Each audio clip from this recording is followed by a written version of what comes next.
একটা আপু এই হিজাবটা দিয়েছো, দিয়ে বলেছো আপু এই হিজাবের কাটিংটা কি হবে। তো দেখো, একটা নর্মাল হিজাবের কাটিং আর এই হিজাবটার কাটিং প্রায় এক। আমি তোমাদেরকে দেখাবো একটা নর্মাল হিজাব আমরা কিভাবে কাটি, এইভাবে কেটে ফেলি, মানে আমি এভাবে কাটি, তাই না? ফ্রন্ট পার্টটা ছোট, ব্যাক পার্টটা বড়, না এভাবেই কাটবো। বেসিকটা আমাদের এরকমই থাকবে। হ্যাঁ, বেসিকটা আমাদের কি থাকবে, এরকমই থাকবে।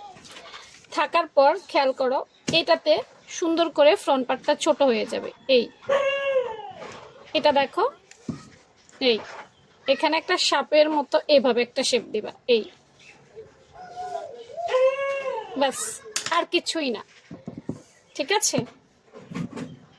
হ্যাঁ, এখানে সুন্দর করে একটা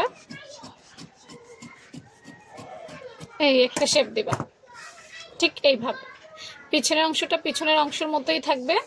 হ্যাঁ, এখান দিয়ে আরেকটু ফিনিশিং দিবা আর কি। তাহলে কি হবে, ফ্রন্ট পার্টটা দেখো ছোট হয়ে যাবে, অনেক ছোট হবে এরকম, এই আর ব্যাক পার্টটা বড় হয়ে যাবে। এটা তো কাগজ, পরলে অনেক সুন্দর একটা লুক আসে। হ্যাঁ,